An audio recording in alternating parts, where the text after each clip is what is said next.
Welcome to another job overview, this time staring my all-beloved caster jobs, which I would call my prime obsession inside of Final Fantasy XIV. Since my last video spent too much time about unnecessary balancing aspects and I have already finished an updated version of my tier list, let us focus more on the gameplay aspects and what makes each of these caster jobs so special and different from its competition. Remember, every content in this game can and will be cleared by any job that you could possibly play, except the blue mage maybe. Is it actually a caster job? I don't know, but its title definitely suggests it. Let us start with the red mage. The red mage uses both big casts and a melee rotation that is used as its bursting phase and really provides a very satisfying feedback of a rotational climax. Still, the most unique trait of the red mage is its dual cast system.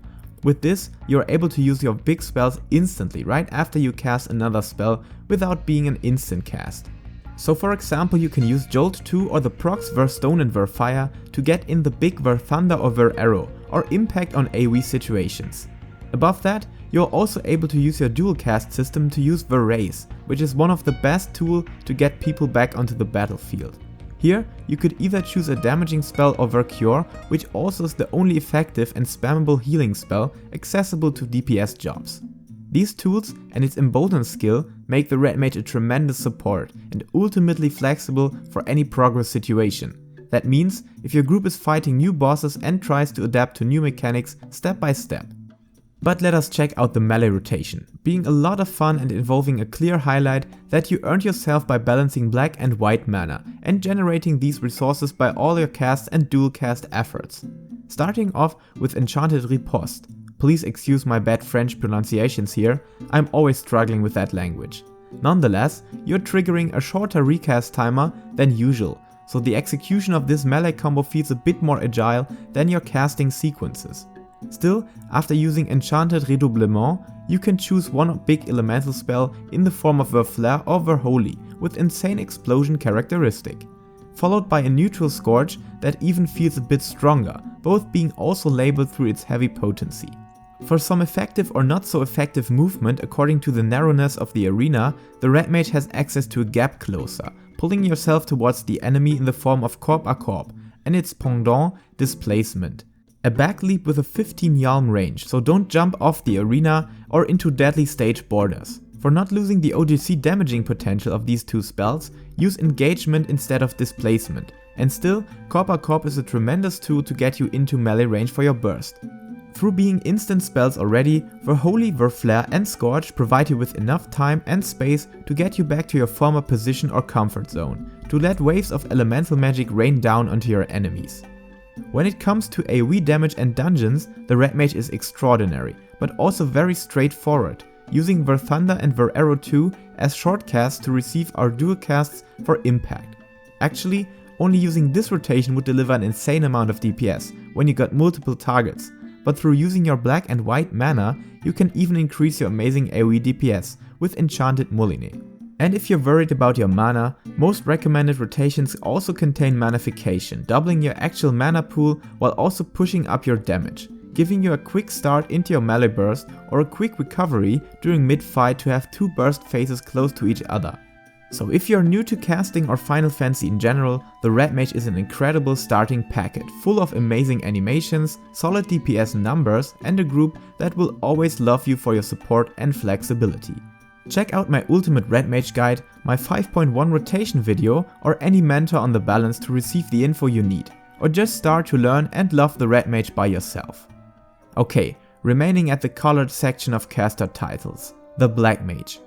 You know these enthusiast computer systems being constructed and fine-tuned to perform with the best results on paper, benchmarking the shit out of their counterparts?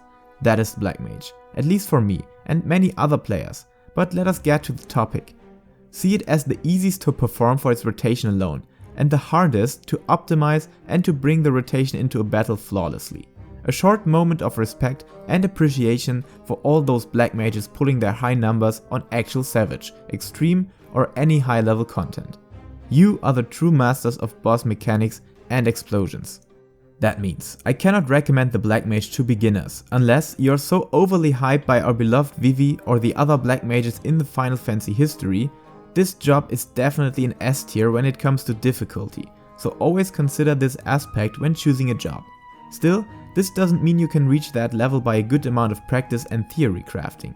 And if that is the case, on paper and on a perfect scenario, the Black Mage is the strongest DPS in-game, not only bringing the strongest personal damage, but also holding the crown of overall RDPS, which is the damage that you deal minus the contribution others give to your damage, plus the one you give to others, which is exactly 0 on our Black Mage. And this is the next aspect you'd need to consider. No race, no MP help to healers, no shield to others, nothing. The Black Mage focuses purely on its own damage, and to execute this without issues, sometimes you need to find unusual methods to embrace the ultimate uptime. But let us cover some battle aspects that may convince your gaming desires for a Black Mage hype. First of all, the Black Mage uses two stances, the Umbral Ice, in which he reapplies its dot Thunder, uses its insanely powerful Xenoglossy when moving, or recovers to swap into its damaging phase, the Astral Fire phase. Here, the Black Mage focuses on raw destruction, letting one wave of fire being followed by another, ending the blazing combustion with its Despair spell. All this is supported by very nice gimmicks like triple cast or ley lines, the first turning your next spells into an instant version, and ley lines heavily reducing cast and recast timers. And if you're able to stick to the ABC, always be casting guideline, you are easily falling into an obsession with fire and explosions. That is perfectly underlined by heavy crit numbers and big fiery spell animations. So if you like it raw and intense, the Black Mage is the perfect job for you, at least when bringing a solid amount of patience and maybe a little masochistic vein. In AoE situations, the Black Mage is not necessarily stronger than Summoner or Red Mage, but if you time your polyglot stacks perfectly, you can produce insane numbers with 2 foul spells followed by some Thunder 4 procs or flare sequences. And if you're really worried about your uptime, Shadowbringers brought a very solid kit of utility to help you with that. So check out my Ultimate Black Mage guide or ask for help on the balance to receive the most recent information about anything regarding explosions and how to produce them efficiently. So finally let us come to the Summoner, which is my actual main job and the one I play primarily, and especially when progressing through new content. Since Shadowbringers and at least 5.1, the Summoner became the perfect role model of a Final Fantasy portray of a Summoner. Having access to 3 different Ejai summons that can be glamored as all 3 carbuncle versions and have a specific place for a certain situation, the Ifrit Ejai for single target fights and Garuda for multiple enemies. Unfortunately, the Titan Ejai doesn't fit into the general battle environment, unless you implicitly need additional mitigation, but that mostly should be handled by healers, tanks, or your other mitigation tools like Edel for example.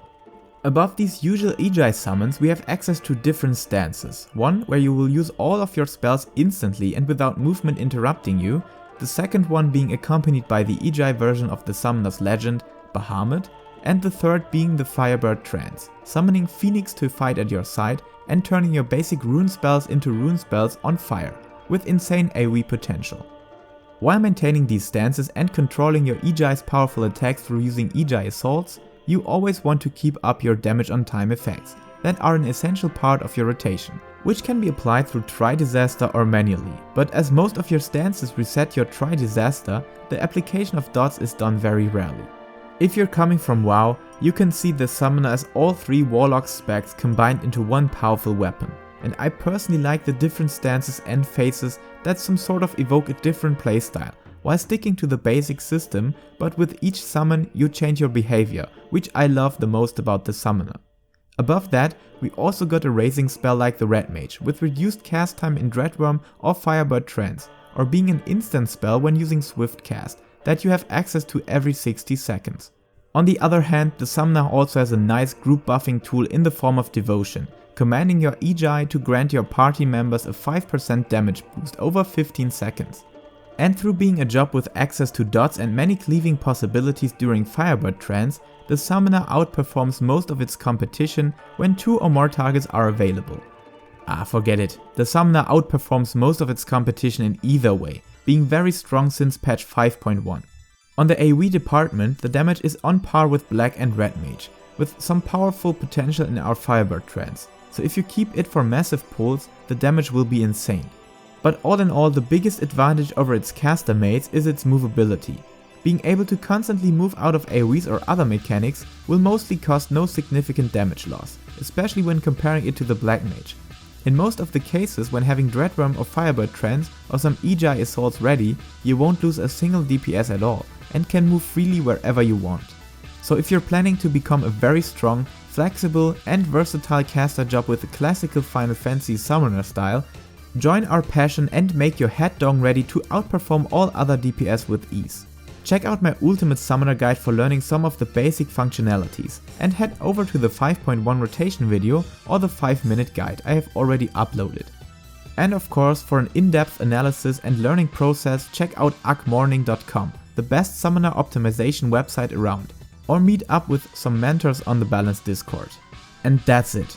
I hope I could help you in deciding for the right caster for you, and if you liked this video, feel free to cast upon some of these supporting buttons, or visit me on Twitch, where I always try to showcase some powerful magic live. And if you want to provide a magical support to my content creation, about any support via Patreon, I would be very thankful and happy. See you guys in the next video, and until then, take care and always be casting.